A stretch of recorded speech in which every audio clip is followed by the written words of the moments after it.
What if the Sorting Hat put Hermione Granger in Slytherin? Not as a background change, but as the one decision that turns Slytherin into Hogwarts' most dangerous house. And by the end, you'll see the choice that could have stopped Voldemort earlier, at a cost.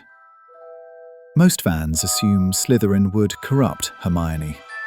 That's not the real danger. The real danger is that she wouldn't change at all. She'd stay good, stay logical, and become strategic. Because Slytherin doesn't reward kindness, it rewards leverage. In a few minutes, I'll show you the exact moment Draco Malfoy actually loses his throne.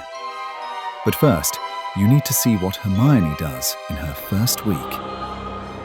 The Great Hall. The Sorting Hat hesitates.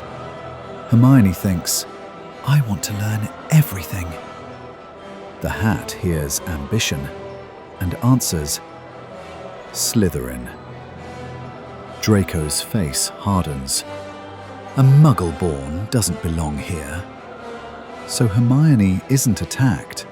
She's tested. Smiles. Invitations. Polite questions. Family. Blood. Background. It sounds harmless, but it isn't. It's not curiosity. It's inventory. And Hermione answers every question perfectly. That's when Draco realizes she isn't weak. She's a threat. And that's only domino number 1. Gryffindor. Hermione wins by being right. Slytherin Hermione wins by being untouchable. So she adapts. First, she becomes indispensable. Top of the class, always prepared, impossible to dismiss. Second, she learns Slytherin's unspoken rules. Who speaks, who waits, who smiles, and when. And third, she notices something no one else does. There's a Slytherin who's tired of Draco's little kingdom. Someone overlooked, quiet, useful. Hermione sees an opening. By itself, that's impressive, but it forces Draco to react. Under pressure, Hermione does what she always does. She organizes. But in Slytherin, organization becomes power. She starts study circles, not as help, but as leverage. Want to beat Gryffindor? Win Slug Club invitations? Be noticed by the right people? Follow me. Within a month, Slytherin knows their spells better than anyone. Ravenclaw is irritated, and Snape starts watching Hermione carefully. But raising Slytherin's level wakes something Hogwarts never wanted awake. Draco wants to control her. Snape wants to shape her. Both see the same thing, a perfect symbol.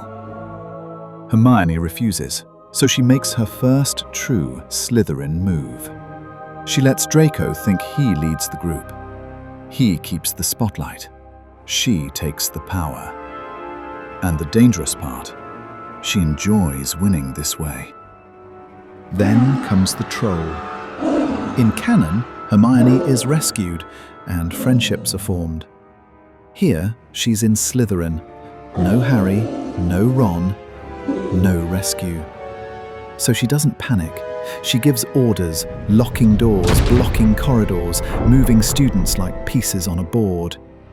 The troll is contained. Hermione gets credit, but she never becomes part of the trio, which means the Philosopher's Stone now has a different player. Pause for a second. What would you do here? Because Hermione has only 2 moves, and both change the war. Hermione starts hearing things. Slytherin is close to Snape, close to staff, close to secrets. Fluffy. The third corridor. Something Dumbledore is hiding. She builds a theory, and instead of running to Harry, she runs to the wrong adult. Snape listens, helps, not out of kindness, but curiosity. That's the near fail, because Hermione realizes something terrifying. Adults can use her. So she makes a rule, one that will define her. She will never give anyone the full truth again. And the worst part? That rule works. By years 2 and 3, Hermione becomes Slytherin's conscience. When Muggleborns are attacked, she forces the house to choose: elite or complicit.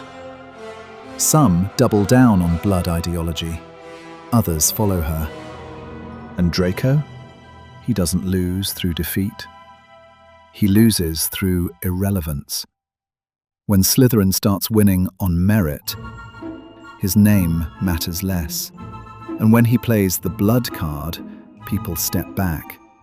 Because Hermione built alliances that make him look small. And then Hermione notices a thought that scares her. Not anger, not hate, control. If I push here, they'll do what I want. And the worst part is, it works. It feels clean, logical, efficient. Because Hermione in Slytherin isn't dangerous because she turns evil. She's dangerous because she can justify almost anything, if it leads to the greater good. So her biggest enemy isn't Voldemort, yet. It's the version of herself she could become. So does Hermione turn evil? No, but she becomes something Hogwarts isn't prepared for. A leader who understands the rules behind people, not just spells. She learns how houses move, how rumors spread, how adults pull strings. And that knowledge doesn't just change Slytherin, it changes the war. Because Part 2 begins when the game stops being social and becomes deadly. Triwizard arrives. Harry's name comes out of the goblet, and Hermione makes her first real Slytherin sin. She uses the press, not to destroy Harry, but to control the story before someone else does. And that's where she almost becomes a Malfoy, without even noticing. Now it's your turn. Would you rather have Hermione in Gryffindor or Hermione in Slytherin? And answer this as well. If she's in Slytherin, does she save more people, or does she get too ruthless? Comment 1. She saves more. Or 2. She gets ruthless. And tell me why. Hermione thinks she understands power. Part 2 begins when the wrong name comes out of the goblet.